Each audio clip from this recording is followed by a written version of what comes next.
What's going on, Journey Folk? Episode number 67. Welcome. For those first-time subscribers who coming in and visit, thank you for taking a ride on this journey with Unc. I greatly appreciate it. Thank you for checking out Sweet Talk and MXI Monday. Sweets and I greatly appreciate it. So for my journey thus far, it's been going well since I last talked to you all.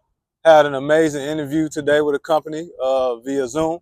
So, I had to put on my shirt and tie. First time Sweet seen me really dress up.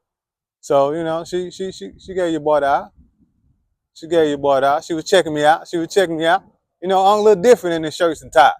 That's all I was wearing previously before, I started working in warehouse setting. So, she never really seen me dress up. So, she got to get a good look at corporate, huh? And she liked what she saw, by the way. I'm just saying. So the interview went amazing. Took about 30 minutes on Teams. So that was good. Look forward to hearing something back from the company to see our next steps. Sweets and I had errands to run today, trying to see about new phones because phones getting old. Unc hold on to a phone. Unc still got 11. I ain't ashamed to say it. I still got the 11. And I've been holding on, but this memory is getting low. Okay? So it's time to upgrade and get a new phone. So doing some pricing today between the three major companies to see what I want to do. And I got some good numbers. So hopefully soon I'll be getting a new phone. Not hopefully, but I for sure got to get a new phone because it's 11 taking me down. It's over. It's time to move forward. I'm not going to trade it in. I'm going to still keep it. But yeah, all the memory and everything is cut off and shut down. It's a wrap. So I'll be getting a new phone. Need to upgrade my watch. So trying to figure out if I want to stay with the company I'm with now or go with another company. That's what I was doing. Sweets and I still been exercising, working out.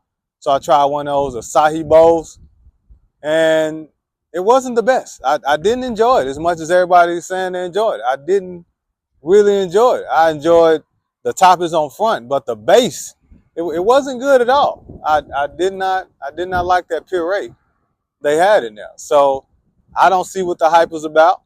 Maybe you could get it a different way, but the way I had it, it was more so blueberry base, and then I had fruit on top, and the base of it it didn't go well with the one I had. I had a peanut butter, banana, hazelnut, and chocolate drizzle. It just didn't go good with the base. Sweets didn't really like hers either, so I guess we not acai bowls. I guess that's how you pronounce it, but we do enjoy a good smoothie. So between us running around, doing that, and getting our exercise, I watched a documentary. Okay, the documentary is called Daughters. So fathers and mothers, listen up. This documentary took me down. All right, I started out watching the documentary. It's about this program that was started in Virginia, and then they moved it to DC, where men who are incarcerated, they have a dance. And so they have this program. It's an 8-week program. They talk with a life coach. They work through the different emotions, things of that nature. Their daughters who are on the outside, they get dressed up.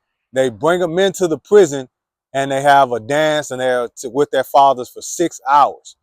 And just the different range of emotions that the father was going through, the different range of emotions that the children were going through, being able, to physically touch their kids. Some people ain't touched their kids in years. Some people, because a lot of places don't allow physical contact anymore, sometimes it's just via phone, or you can look at video chat to see them. So it was the first time they really got to hold and touch their kids and see their kids.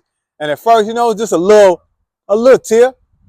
And then a couple moments just took me down. I couldn't hold back. I was boo-hooing. I was boo-hooing. Sweet, thought something was wrong with me. She was consoling me. It was just very touching on many aspects, but to see grown men cry because they love their children, but they made mistakes and they can't be with their children. To see the children cry because they just want to be with their father. They just want to spend time with their dad. No matter what their dad did, you saw the love that they still have for their fathers. And that was touching. As a man who has children and who has daughters as well, it was really touching to me to be able to see that moment, to see the vulnerable men to see the young women, the emotion they was working through. So it was just different ages of young ladies who were going to see their father. Some you can just tell they were very angry at some of the decisions that their father made. Unfortunately, some of the women were telling them certain things about their father, and it was making them angry. It was hurting them, but they really didn't know if that was really what their father, who their father was, but they could only go off the information that was given from the mother. And sometimes that information is not necessarily accurate. And so sometimes as parents, we have to parent through the pain. And I know sometimes as men, we may mess up. Might not be good in a relationship. We might mess up the marriage, or we just might not work and we separate. And sometimes it's pain on the other end. But sometimes we have to parent through the pain. And unfortunately, a lot of men and women are not able to parent through the pain when they separate, that the children suffer. The children are missing out on this time that they get with their father because we can't push past the pain than adults and compartmentalize what happened in our relationship as opposed to what needs to happen when parenting our children. And so in watching the documentary, you saw a lot of that. You saw a lot of angry mothers who were angry at the father, and they spewed that onto the children, and in turn it made the children angry.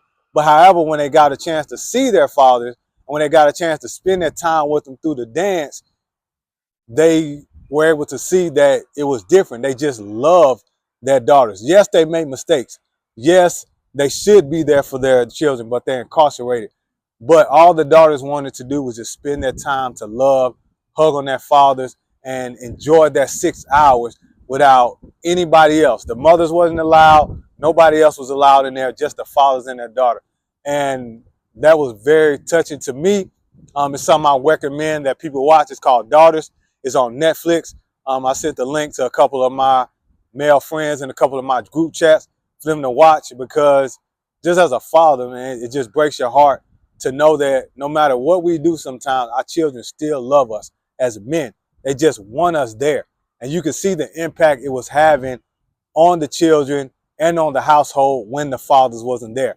I don't care what you hear. I don't care what you see. I don't care what you've been told. Fathers in the home are important.